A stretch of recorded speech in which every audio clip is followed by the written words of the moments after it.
Morning, everyone. You all ready? I don't hear a no, so I'm going to go ahead and start. Pleased to be here at the Capitol with Governor Gavin Newsom. Once again, we're here because important matters impacting the people of the state of California, quite honestly, the American people, are occurring in Washington, D.C., and once again, California is being called upon to act. This morning, President Trump made a declaration that he had to use emergency powers in order to try to address a challenge at our border, and he called it a national emergency. President Trump got one thing right this morning about his declaration when he said, "I didn't have to do this." He's right. He didn't have to do this. In fact, he can't do this because the U.S. Constitution gives Congress, not the President, the powers to direct dollars, the power of the purse. The Constitution, Article 1, talks of the separation of powers between the executive and the legislative branch. Here's what Donald Trump also got wrong. No one in America is above the law. not even the President of the United States. The President does not have power to act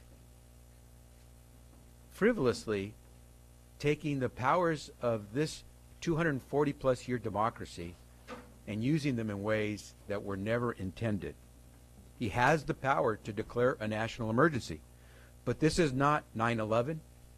This is not the Iran hostage crisis of 1979. This is a president showing his disdain for the rule of law and our U.S. Constitution. For California, seeing this is nothing new.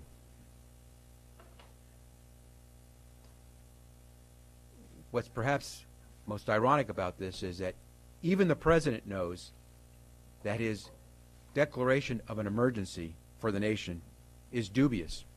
He himself said that this will be challenged in court. He already knows it. He himself said that he's probably going to lose in court. He already knows it. He himself said that this is going to be appealed, and he'll probably lose, and he already knows it. He himself said that he's hoping to get to the U.S. Supreme Court and then use the Supreme Court to try to win something that is nothing more than a campaign promise. He himself has said that he's going to try to use our United States Supreme Court, one of the most cherished institutions of this democracy, to fulfill a political promise.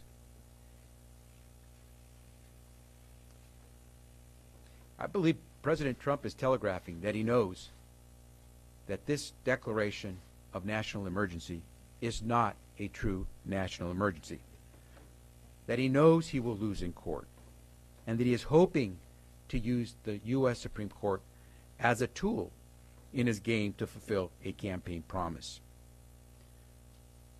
The consequences of that are harm to Californians, harm to all Americans, harm to our institutions working here in California to interdict drugs, harm to our men and women in uniform here in California and beyond, who will lose out on resources that are there for them and their families at our installations militarily throughout this country, and harm to the nation's rule of law and our U.S. Constitution. That's why today Governor Gavin Newsom and I are here, and we will be joined by several sister states to say to our people throughout this country that we will stand up for your rights. We will stand up for your rights as taxpayers, as men and women in uniform, and we will stand up for the rule of law, for the Constitution, and we will stand up for the institutions of this democracy, which have for more than 240 years worked the right way. President Trump got it right when he said he didn't have to do this. Mr. President, you shouldn't do this. Let me now yield to the Governor of the State of California, Gavin Newsom. Thank you.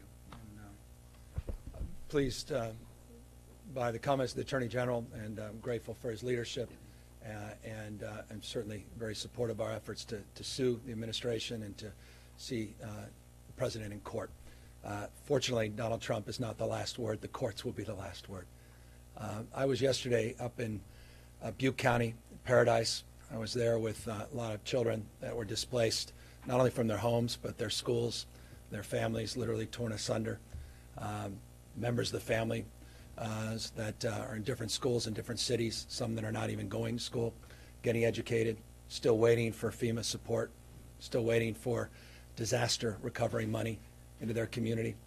It's interesting that we are standing here today talking about an emergency when $12 billion was appropriated by the House of Representatives, and the Senate and the President are not moving that money to not only California for disaster relief, for real emergency, but nor are they allowing those dollars to go forward in Georgia and Texas and elsewhere. I just find that ironic and interesting. You have a real disaster that needs to be cleaned up, $12 billion sitting there, not even utterance, not even a reference in today's press conference of a real pressing need and a real human crisis that's manifesting in real time. And that's not an abstract thing. As I said, I witnessed it firsthand, not just the heroism of the first responders suppressing those fires, but in the aftermath, the struggle that persists in places like Butte County. What is remarkable about this is we also stood here a week ago and recognized that there was legitimacy to the concerns about drugs flowing through the border. We talked about the cartel activity a week ago that persists and is becoming more and more acute in parts of California. We talked about our desire to work with the President of the United States on drug interdiction, to partner with him to address the legitimate concerns around our ports of entry as it relates to fentanyl and methamphetamine and marijuana that's crossing the border, cocaine, et cetera. We talked about redeploying and partnering our redeployed members of the National Guard with the DEA and other federal agencies to promote more comprehensive interdiction. That is exactly the work that now is at risk because of this declaration of emergency. That irony is not lost or should not be lost on any Californian. No other state is going to be more impacted by this declaration of emergency than the state of California. And the irony of this is the actual work that was effective, the actual work that is responsible and responsive to the real legitimate concerns around fentanyl and methamphetamine, heroin, and cocaine that is being done within the state of California is now being put at risk for a vanity project, for a monument to stupidity, a wall that will do nothing to impact drugs coming over our border. Ask any expert. Don't ask politicians. Certainly don't ask the President of the United States. Ask any expert how these drugs are getting across the border. If you think it's an image of an individual with 400 pounds of cocaine in their backpack, then you're delusional. The drugs are coming through the ports of entry through traditional means, vehicles, tractor trailers, coming over through drones, airplanes, coming all up and down the coast of California in boats. And the interdiction policies that we are engaged in, that we want to enhance in California, now are being put at risk because of this political crisis that is being manufactured to get the president out of the rut he clearly is in. Nancy Pelosi has run circles around the President of the United States, not once, now twice. He's been embarrassed, and his base needs to be fed. And as a consequence of that, he's impacting the lives of millions and millions of Californians and millions of Americans that demand and deserve better. The legitimate crisis with drugs in this nation can be addressed appropriately and thoughtfully. And we want to work collaboratively, and we want to work in the spirit of partnership. I don't want to be a sparring partner with President Trump. We want to be a working partner. But he makes it almost impossible when he plays these games and manufactures a crisis and creates the conditions where we have no other choice than to sue the administration, join other states, join our partners in the federal government to do the same, to go through the theater of, well, as I said a few weeks ago, the absurd, and to sort of create a sideshow to the real work that should be done in cooperation. If only we had a president that wanted to do the right thing. And so I just want to compliment our Attorney General for his ongoing vigilance, standing up on behalf of the people of the state of California. And I want to encourage other states, particularly those border state governors, to do the same. And as we said in our release, Donald Trump, we'll see you in court. Just to be clear, the state of California is filing a lawsuit. Do you know how many? Are we the state filing it, and others are joining? And then do you know, has it been filed? And if not, when will it be filed?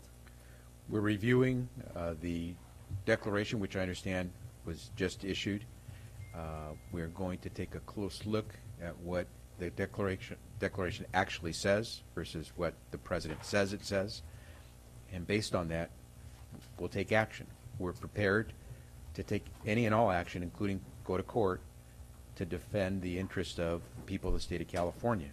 We are working closely with several other states who feel the same way, that the interests of their people in their states will be impacted. And so once we've had a chance to review the declaration, we'll decide exactly how we proceed. But likelihood is that we will be filing an action very soon in court with other sister states partnering with the state of California. How is this legal action going to be different than the one Nancy Pelosi and the Democrats in Congress said they were going to take? Obviously, this action would be based on the interests of the state of California claiming that it's being harmed and using every tool we can in court to try to prevent that kind of harm from occurring. If we're joined by sister states, they will make out the same kind of harm and will proceed. My assumption is if the legislative branch, Democrats in the Congress, decide to take action, it will be likely based on their claim that the president is violating the Constitution separation of powers, and so they would probably act under that allegation if they were to try to move forward. But again, you'll have to speak to the speaker on that. In broad strokes, just to give you a sense of the magnitude, as I said, no other state is more impacted by this decision. Let me tell you why. We roughly, and this is a loose number, but when you consider federal appropriations, roughly 11% of federal appropriations, that's roughly the number we use in California in terms of the impact. 11% of all of the national appropriation will be impacted here in the state of California. So that puts the magnitude of the dollars at stake when you consider the totality, not just the 3.5, 3.6, the 2.5, and the 600 million. If you add all that together, California's share is roughly in that 11%. It will impact our National Guard. It will impact military installations. We're going through, as the declaration will lay out a more detailed scope, we will architect in detail those things that will be impacted, we believe, directly by this emergency declaration. As a consequence, that's the harm that will be done to the people of the state of California, and that would obviously then be the predicate for the lawsuit itself. Know this, though, reason our Attorney General is, well, by any objective measure, one of the national leaders, not only in law enforcement, but is respected as such, is that he didn't wait for this. They anticipated this. When we found out, what was it, last summer, that the President of the United States was directing his budget director, Mulvaney, then at the time not chief of staff, to try to scrub to find dollars that they can reappropriate under this declaration, obviously they raised alarm bells and precipitated a lot of discussions here about how we could prepare to make sure California's interests are protected. That's why we are not reacting within minutes to this response. We had anticipated it, and now we're fleshing out the details based upon the actual declaration that's being advanced. Sir, have you identified any? Déjame, porque tenemos el gobernador responder a cualquier pregunta en español al fin. Okay. Governor, you said previously that you enjoy a, quote, tweet-by-tweet relationship with the I president. think the American people do. I think I was speaking on behalf of hundreds of millions. But you said you want to forge a better relationship with the federal government. What's the pathway to doing that from California's end? Well, we said it yesterday. I was up there with first responders. I was there with Republican leaders in the Assembly and Senate and local leaders in Butte County, making the point that there's certain areas that have to be apolitical, that we have to rise above politics, and that is the area particularly of disasters, emergency preparedness, of taking care of the needs of American people, regardless of where they reside in Butte County, regardless of where they reside in the state of California. And so that's an area that we should always advance. As you may have seen, there was an article that appeared in the LA Times a week or so ago where the president acknowledged a phone call that I made to him around this as it relates to FEMA and as it relates to disaster preparedness, making that appeal directly to the President of the United States, saying, look, I don't want to be in this position, this adversarial position. The state of California wants to work with you. We appreciated you taking the time to come out and visit the folks not only impacted in the Camp Fire, but the Woolsey Fire. I appreciated the time you took and the sincerity to which you expressed your concern about not only what happened, but your desire to make people whole. You said, we have your backs, and we're going to get this cleaned up. His words, we are going to get this cleaned up. I was standing quite literally, not figuratively, yesterday at the site where he said that in Paradise. Nothing's changed. Now, that's our responsibility as much as it is his. But there's $12 billion of appropriation that the President of the United States didn't even pay lip service to, that's sitting there waiting to be appropriated, and there are millions of Americans right now waiting for those dollars, emergency money, to change their lives. These people are under enormous stress and anxiety. Can you imagine being a 7 or 8-year-old kid whose brother is in one school, cousins are in another school? They lost everything. And they're not even in a school that they've recognized because it's a makeshift auditorium. And they're waiting for their semblance of hope, something to sort of normalize things. And yet we're still playing politics with that $12 billion appropriation, and we're getting in the sideshow around a wall that will impact none of the issues that he asserted it would impact. In fact, it will make things worse. Fentanyl will become more prominent in America because of this declaration. Cocaine and methamphetamine will become more of a problem in the United States of America and the state of California with this declaration. He is arguing to make the drug problem in America worse by this action, not better. And that's why it is right and fitting and appropriate for this state to file this lawsuit.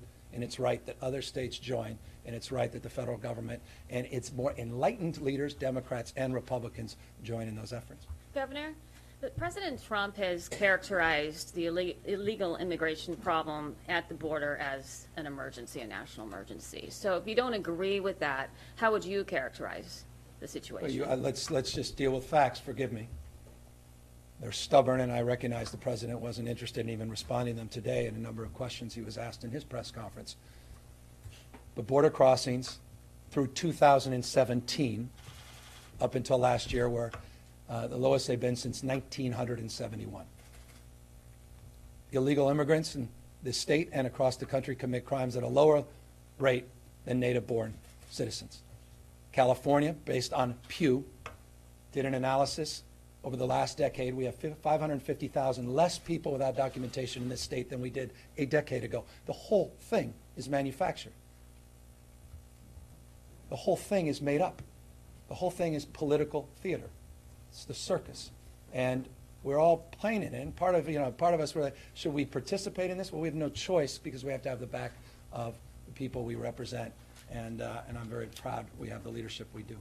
I'm going to just add one set of words on that point that the governor made very well, and these are words not mine.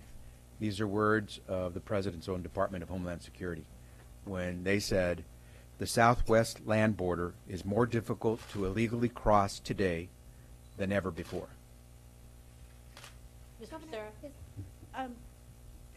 Since there are a lot of potential plaintiffs, people who are eager to go to court to overturn this, what are the chances that your office, the lead plaintiff in any lawsuit?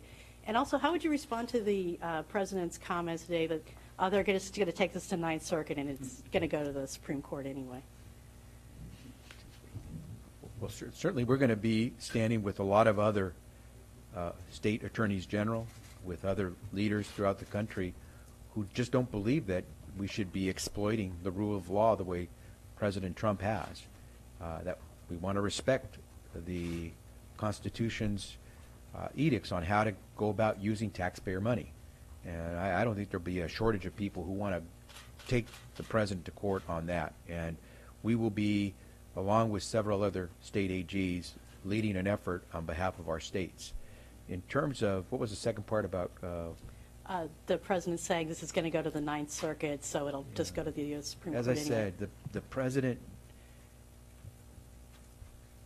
illustrates his disdain for the courts, which I think is so damaging, and to the point where he thinks he can tinker with the Supreme Court. Forget about the trial courts, forget about the mid-level appellate courts like the Ninth Circuit. He thinks because it's a conservative Supreme Court, he can use that Supreme Court to get his will done. And it's unfortunate because everyone, whether you're conservative or liberal, from the north or south, makes no difference. We all have to rely on the Supreme Court being a body that will rule for the people of this country, not for this president. Governor, is this emergency declaration going to impact funds for cleaning up Paradise, or is that a separate? That's a separate issue. Okay. But to me, it's not, because it goes deep into the zeitgeist of this moment. There is an emergency. It's real. And I experienced that in a very emotional and very direct way yesterday, meeting with those victims that are still waiting for support, still waiting for relief. And that relief has not been forthcoming. There's a $12 billion appropriation the House of Representatives overwhelmingly passed that the Senate and the President of the United States have held up, and they didn't even acknowledge that today. And there are millions of Americans waiting for that emergency relief. That is a real crisis, not a manufactured crisis.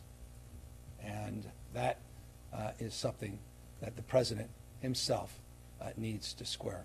Have you identified any specific funding that the state is set to lose Yeah, under we're this analyzing all of that. And the Attorney General and I were talking as we walked in. The declaration, quite literally, was just submitted, so it's being reviewed. So we'll be able to answer that in more detail and nuance in the next few hours. We are assessing all of our partnerships with the DOJ, all our drug interdiction efforts, not only the border, but substantively the work we've been doing in inland parts of the state, which will be, we believe, impacted by this. We're looking at the military installations in the state of California. Again, no other state will be more harmed than the state of California because of the magnitude of the money. We're also looking at potentially the impact of our National Guard deployment, including that deployment that I announced, the redeployment just a week ago, to acknowledge the legitimate concerns around ports of entry and the issue of drugs, and trying to help aid the administration in those legitimate efforts, of which this emergency declaration will set us back, not allow us to move forward. But these are, I'm sorry, these are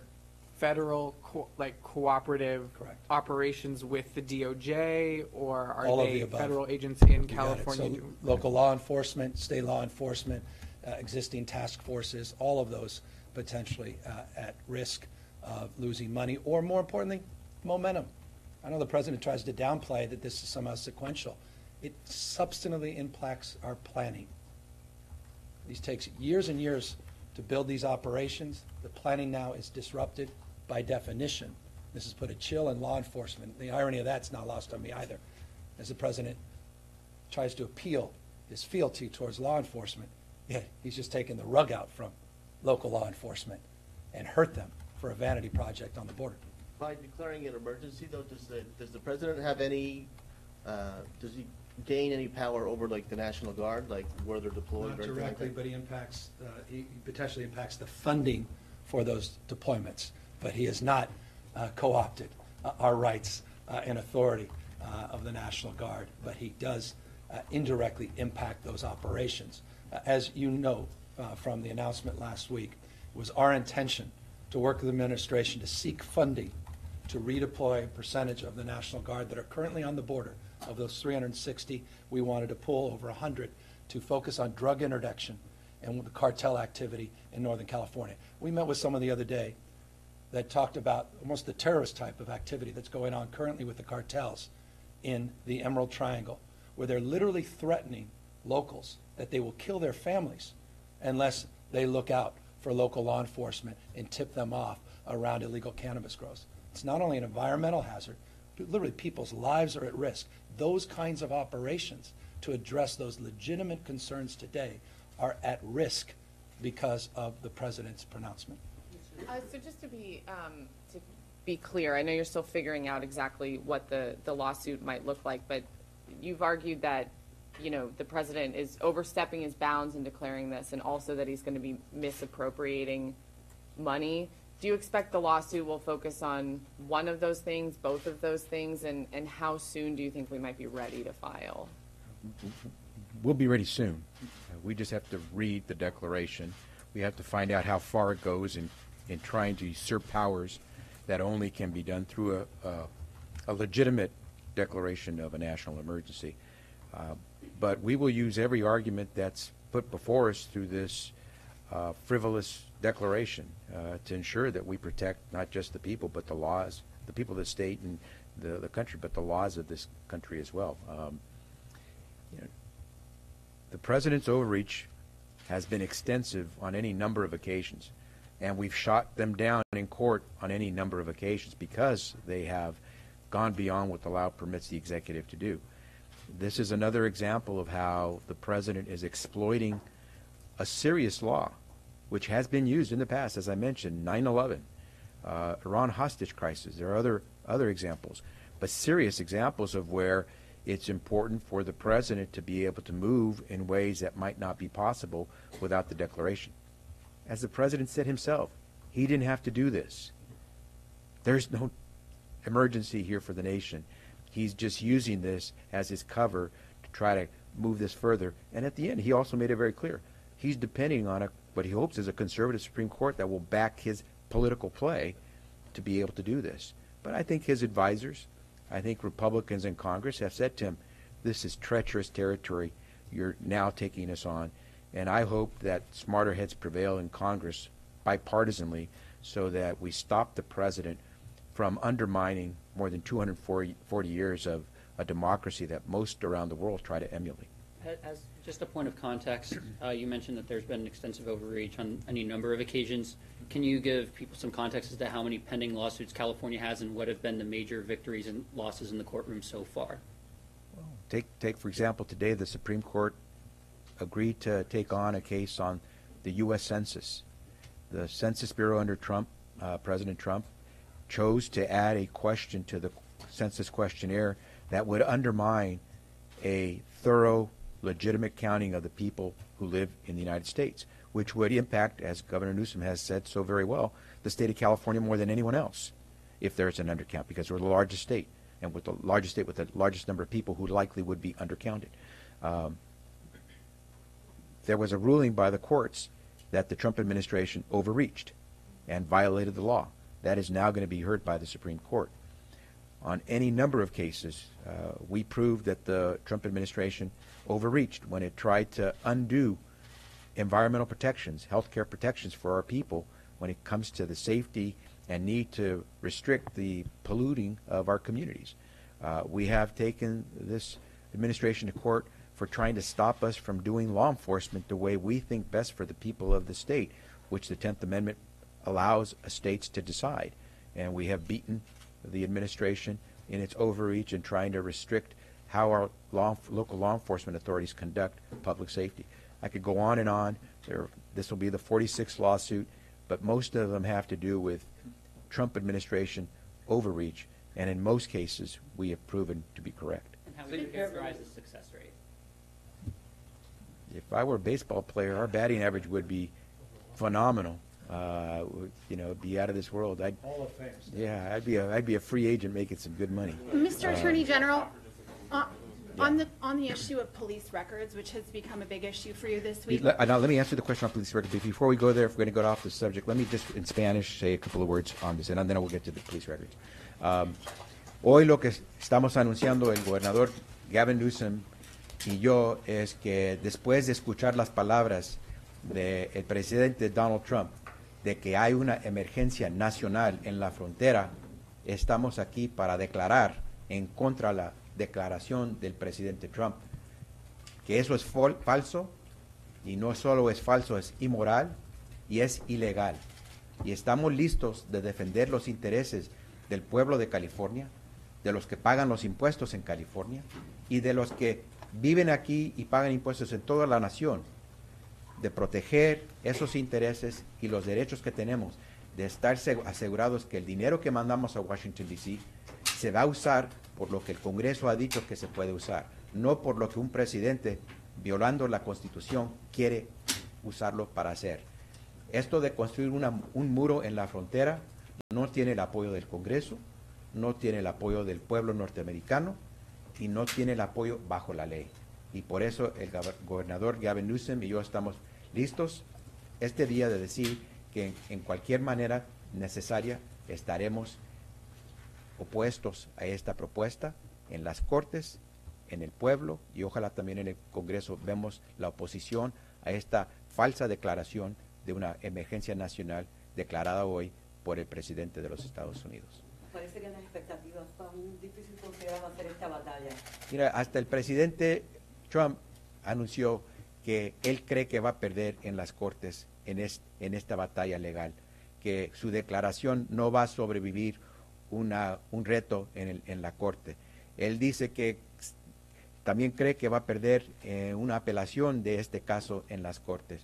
Y lo que espera es utilizar la Corte Suprema, no como Corte que determina en una manera balanceada, pero que él espera determine en una manera política lo que puede suceder y lo que puede ser el presidente de los Estados Unidos. Ojalá tenemos nuestras instituciones trabajando en una manera recta para por fin poner en alto esta clase de violación de las leyes por la persona con el más poder en el mundo, el presidente de los Estados Unidos.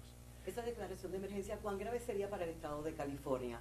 ¿Qué áreas se verían más afectadas? La declaración, como lo ha dicho el gobernador Newsom, afecta a California más que a cualquier otro estado y el pueblo californiano más que a cualquier otro pueblo, porque somos el pueblo más grande, somos el pueblo con más inmigrantes y somos el pueblo que más que cualquier otro brinda recursos al gobierno nacional en cuanto al asunto militar. Así que en todos sentidos California puede perder mucho si no nos ponemos frente de esta acción ilegal del presidente Trump, y por eso estamos aquí parados este día para anunciar que estamos listos de defender el pueblo californiano contra el presidente Trump otra vez. Let me go. Any other further questions on this subject? Yeah, I mean, so you're not really prepared to say anything more about what specific venue you might use for this lawsuit or the particular arguments that would come up? I know the Youngstown Supreme Court case from 1952 has been widely discussed. As I said, we're going to look over the declaration to see exactly where it tries to take this country, and then we'll go from there. But I think it's pretty clear when the president himself says that this is not a real national emergency, that he didn't have to do this. He's our best witness in why he is acting outside the bounds of the law. Thank you. Let me, I did promise I would answer. Yeah. Forgive me, Governor. I just want to, yes. Yeah, The question. so, I mean, what do you say to progressives in your own party who could see your actions this week and in refusing to release those records to, you know, you're blocking efforts by the California legislature and the previous governor to hold bad cops accountable? So I'm simply trying to abide by some rulings by the courts. I am not trying to block anything. I will do what the courts say I can legally do. And I have said that from the very beginning, that it's my job to make sure that we're abiding by the law. There is some uncertainty about what the law actually says. There are courts that are trying to give us some clarity, and once there's clarity, I'm prepared to act. But remember, when you're talking about a person's private information, to disclose it and be told by a court that that was the wrong thing to do, I can't provide that privacy thereafter. You get one chance to get it right, not two. I'd rather make sure I do this right because there are lots of people whose privacy is at stake. That's the only thing I'm saying. Once there's clarity, I'm prepared to move. The author of the bill has said unequivocally that the records do apply to the records before January 1st of this year. So why do you believe that that's not, why that issue is in question? There are courts who have said that that information, private information, should not be disclosed until there's a full hearing on the merits of the cases that are before that court. If you're asking me to fly in the face of what those courts have so far ruled, then what you're saying to me is that the Attorney General doesn't have to follow some of the rules that are now before us. I intend to try to give the people of California the best representation of what the laws say. I'm not saying that the new law 1421 does not require the disclosure of documents before January 1st, 2019. I'm saying there is uncertainty on whether it does, and we need to make sure there's clarity. My decision is not the final word on that clarity. Neither is any legislator's word. The final word comes from our courts. If I just said to you that I'm preparing to sue Donald Trump because he has overreached, it's because he's not following the rules. Please don't ask me now to do exactly what Donald Trump does and not following the rules. So of the law enforcement agencies that have released their records, are they in violation? You have to speak to them. They made a determination. As I said, before I disclose any Californian's private information, I'm going to make sure I'm doing the right thing. Thanks all very much.